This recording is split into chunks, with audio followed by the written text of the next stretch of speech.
Fala pessoal, tudo bem com vocês? Bom, nesse vídeo eu queria trabalhar com vocês aqui um problema prático, de laboratório, que é o problema de colocar uma amostra para centrifugar e com o objetivo de recolher ali no seu sedimento partículas de diâmetro conhecido, em função do tempo de sedimentação. Então eu quero saber qual que é o diâmetro dele, uma partícula, em função do seu tempo de sedimentação, TS, quando essa partícula estiver submetida à centrifugação. Bom, o rotor dessa minha centrífuga, que eu estou trabalhando, é do tipo Swing Bucket. Então, para esse modelo, eu estou usando esse tipo de centrífuga, em que normalmente eu tenho aqui esse bucket na posição aqui na direção vertical. Quando eu começo a centrifugar, ele vai fazer esse movimento aqui de balanço, vai vir até a posição horizontal e aí continua durante todo o movimento aqui de centrifugação, durante todo esse tempo. A velocidade de rotação do rotor é ômega, velocidade angular de rotação. A partícula é assumida como sendo esférica, então minha amostra é composta por essas partículas esféricas.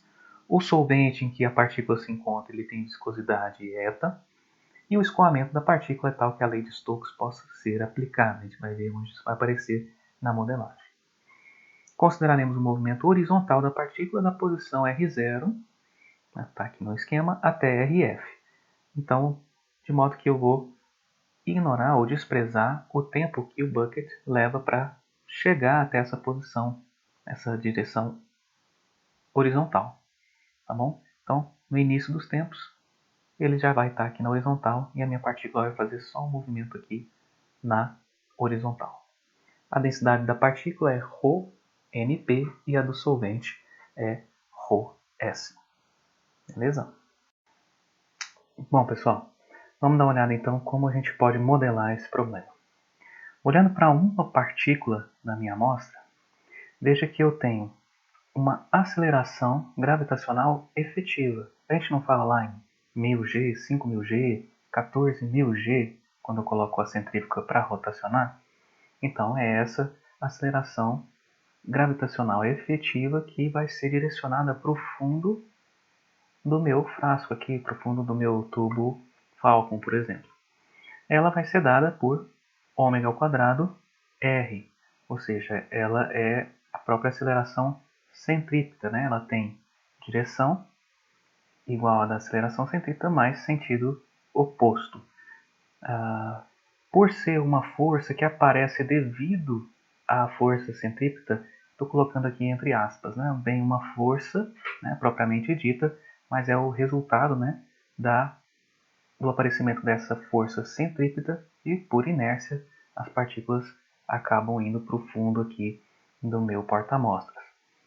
Bom, essa força aqui, ela é o equivalente à força-peso, Aqui eu tenho ρ da NP vezes o volume da NP, me dá a massa da NP, da nanopartícula, dessa partícula aqui, vezes massa da partícula vezes esse G efetivo, é como se fosse um peso efetivo, apontando aqui para fora, indo aqui para no sentido positivo aqui desse eixo R. Contrário a esse movimento de sedimentação, eu vou ter um arrasto que aparece aqui e pode ser modelado pela lei de Stokes. Nesse caso, ele vai ser dado para uma partícula esférica, A lei de Stokes me diz que esse arrasto ele é 6π eta, a viscosidade do solvente, raio da partícula, d sobre 2, D é o diâmetro da partícula, dr é dt, ou seja, velocidade da partícula, nessa direção R aqui. De fato, quando você está num carro e coloca a mão ali para fora da janela, você tem ali um fluido, ou seja, o ar fora do carro, e você está se deslocando. Então você tem um arrasto que é proporcional à velocidade. Você sente uma força na sua mão empurrando para trás, esse arrasto, e quanto maior a velocidade, maior essa força. É esse tipo de força que a gente está vendo aqui. Eu estou acelerando a centrífuga, a partícula vai fazer um movimento para fora, centrífugo, e contrário a esse movimento, eu vou ter um arrasto, né, proporcional à velocidade dado pela lei de Stokes para partículas esféricas. Qual outra força que eu vou ter aqui no sentido contrário ao movimento da partícula é o equivalente ali ao empuxo de Arquimedes, né, que aparece quando você coloca algo em um fluido. Você tem a força peso, que eu já coloquei aqui. Nesse caso, a gente está ignorando a força peso e o empuxo na direção vertical, porque essas outras forças aqui vão ser mais importantes, até pela massa e pelo volume da partícula, e pelo esse movimento, né, de rotação que eu estou exercendo. Então aqui vão aparecer o peso efetivo, o arrasto e aqui o empuxo de Arquimedes, que é igual ao peso do líquido deslocado, né, peso efetivo no caso aqui. Então, ρ do solvente, volume da nanopartícula, né, deslocado pela nanopartícula, e G efetivo. Beleza? Então vamos aqui para a conta. Bom, pela segunda lei de Newton, partícula em equilíbrio dinâmico. O que eu vou ter?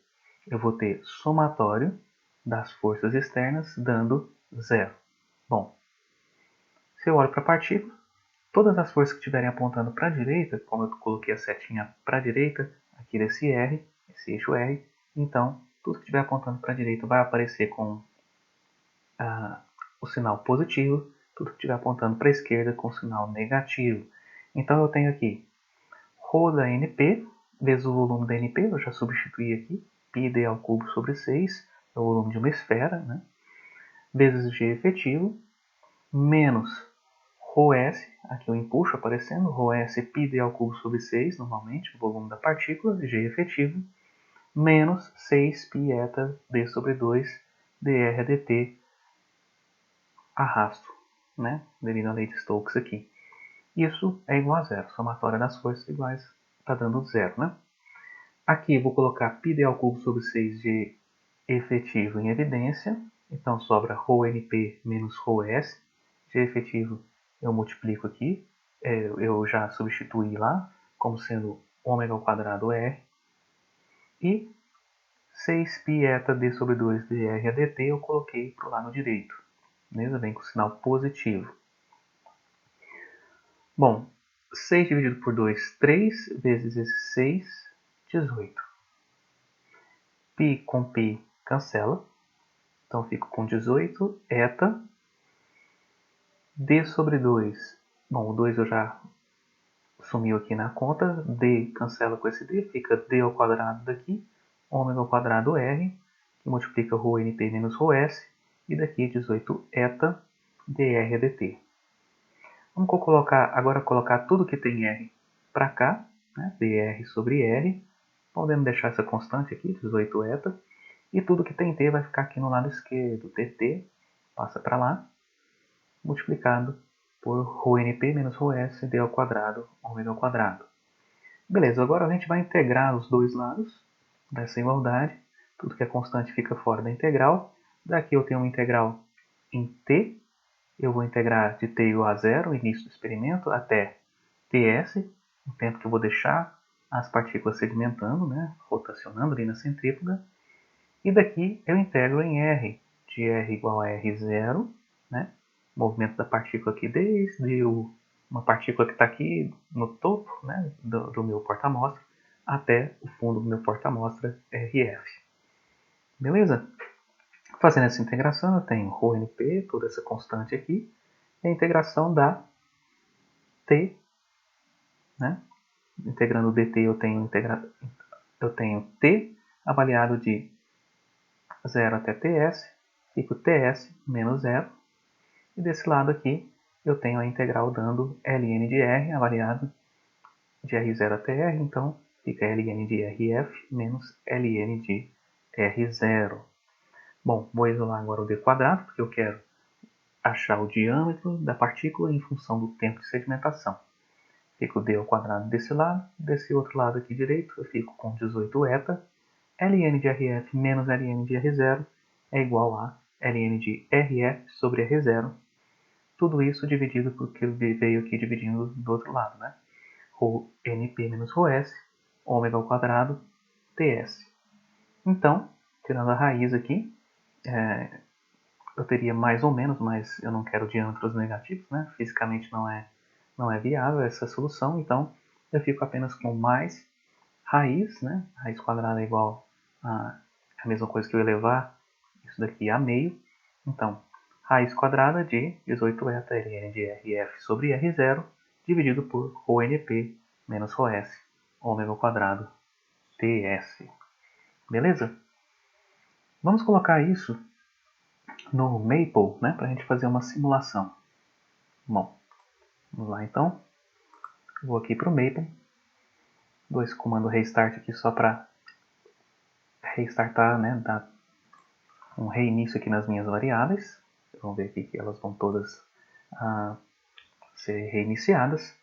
Eta, eu vou pegar a eta da água, né, a viscosidade da água, 1.002 vezes 10 a menos 3 milipascal segundo. Então aqui eu já coloquei o mili para eu ficar no sistema internacional. R0 eu vou colocar como sendo 20 centímetros.